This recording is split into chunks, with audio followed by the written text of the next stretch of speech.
Welcome to the Faith and Feelings podcast. My name is Taylor Joy, and I'm passionate about helping you untangle and honor your emotions, authentically practice your faith, and integrate both into your everyday life so that you can experience the goodness and delight that comes from living in relationship with yourself, God, and others. Thank you for joining me. Let's get started. I promised myself that I wouldn't let my childhood affect me. I saw the tears forming in her eyes. I promised myself that I would be independent, that I would take my life back and never feel stuck again. Voice thick with emotion, she continued, "How my childhood still impacts me today makes me so angry." For this client, the work of surviving her childhood had been excruciating. But she was beginning to realize that this labor didn't stop once she reached adulthood, as she had so hoped. Her exhaustion was palpable. The energy it took to survive was now being channeled into the energy to heal, and the realization of this deep and painful work felt almost too overwhelming. Growing up with emotionally immature parents results in unmet emotional needs that we may not have had language for as a child, but that we felt in our bodies in the form of a gnawing interior ache.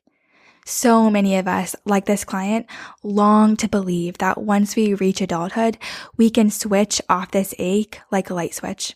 It can be deeply disorienting to realize just how much our childhood experiences shaped us.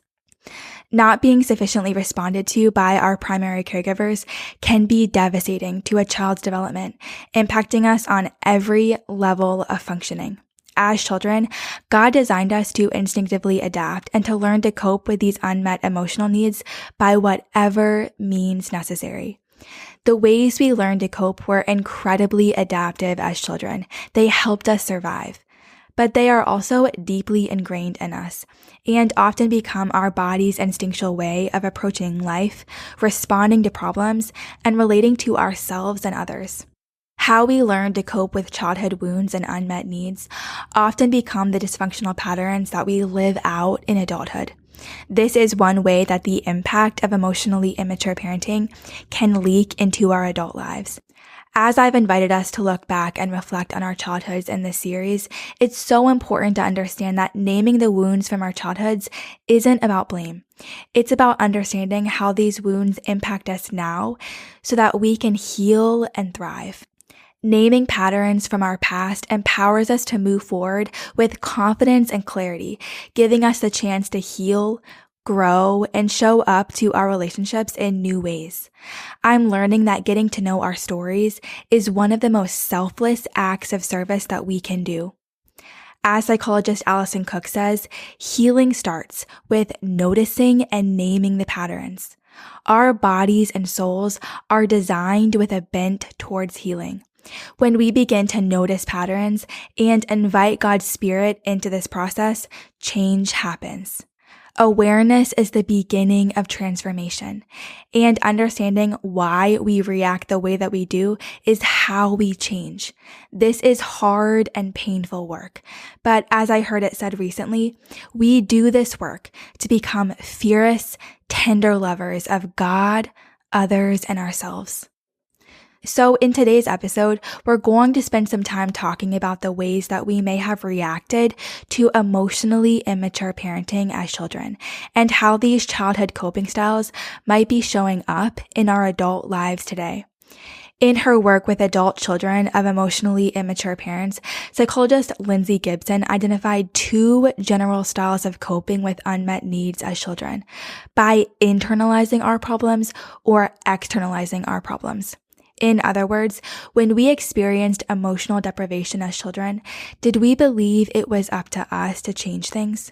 Or did we expect others to do this for us? Did we internalize the blame, thinking that we needed to change something about ourselves to fix our feelings? Or did we externalize the blame, acting out our anxiety, pain, or depression in the form of reactive outbursts? Internalizing children often think they are the problem. Because of this, their pain stays suppressed and unseen inside of them, and they typically become overly responsible and independent at a young age. Externalizing children often struggle with behavioral problems, such as impulsivity and emotional volatility. These ways of acting out have the advantage of making their distress visible, but while their pain doesn't stay unseen, it is often misinterpreted as defiance, opposition, or senseless troublemaking.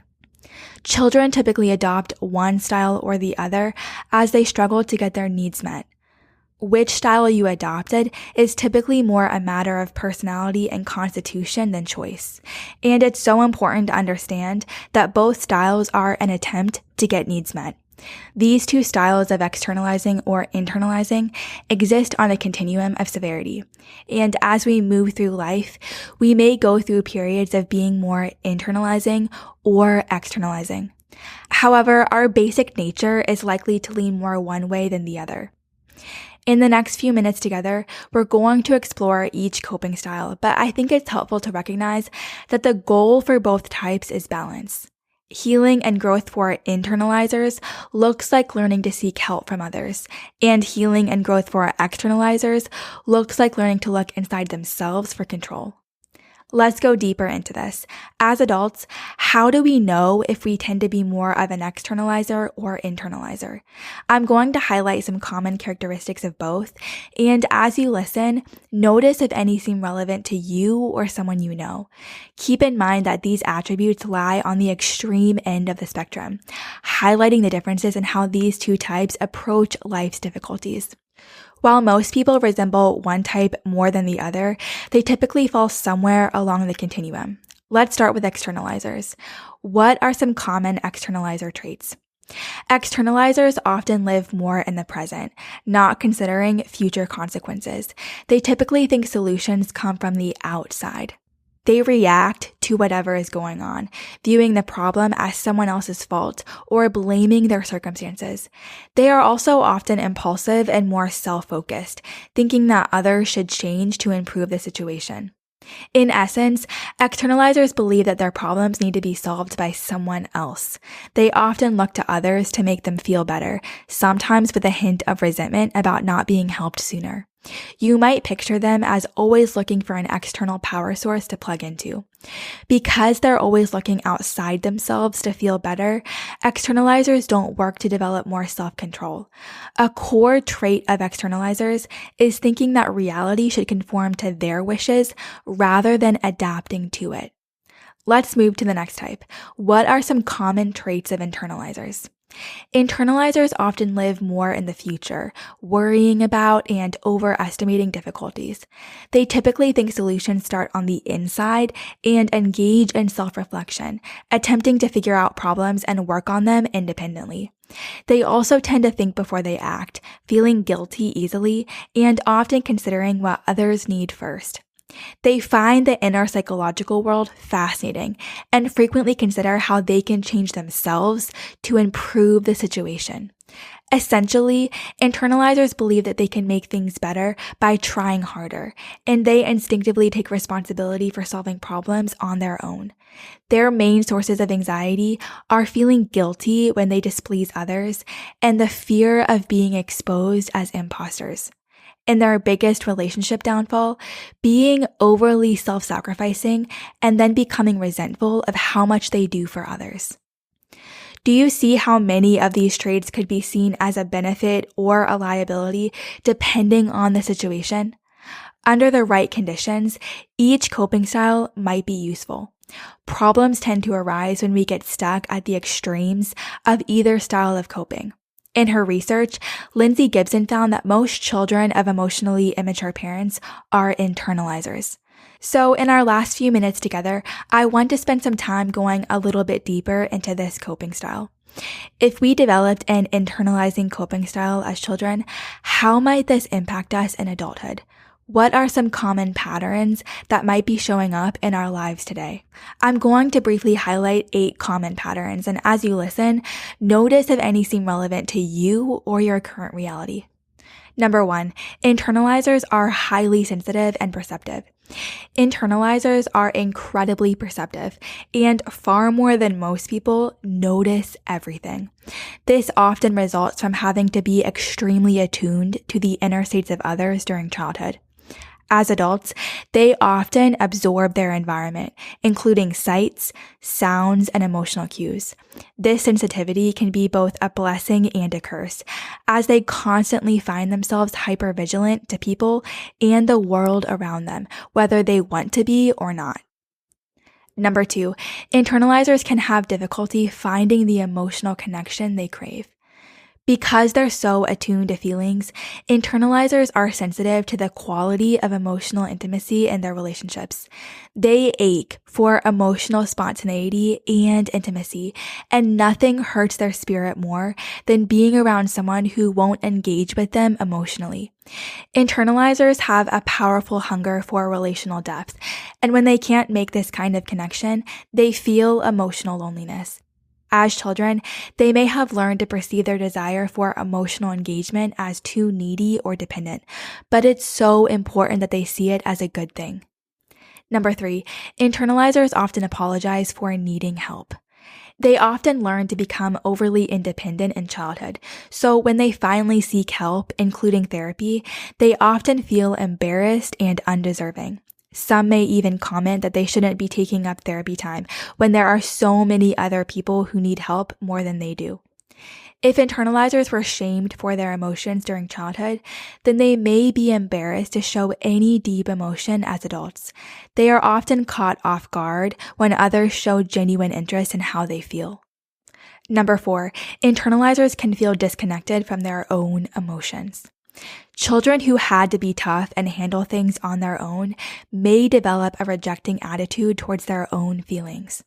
Perhaps they learned to keep distance from painful feelings they knew their emotionally immature parent couldn't help them with.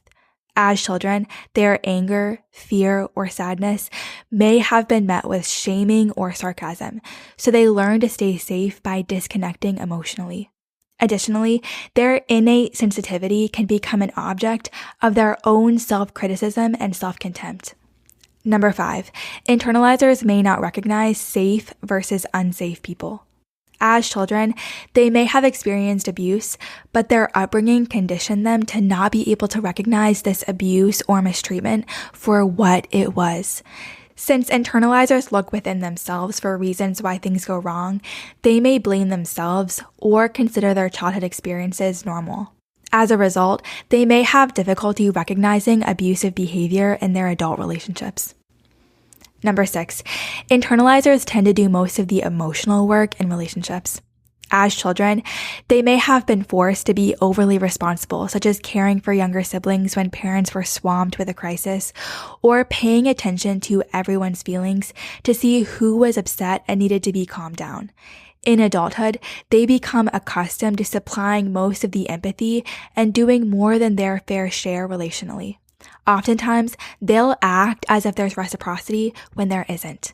For instance, they might thank someone for being patient when they are actually the one being inconvenienced.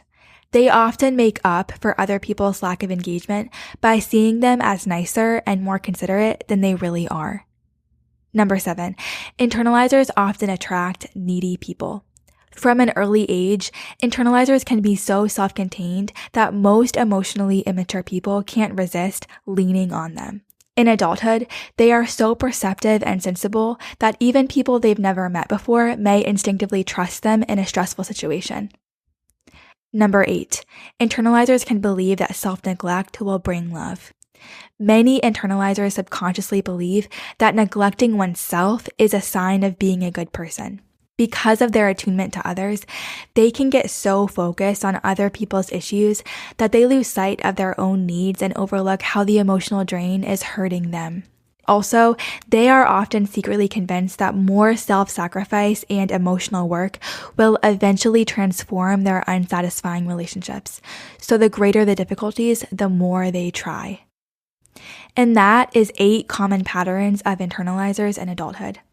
Are any of these patterns relevant to you?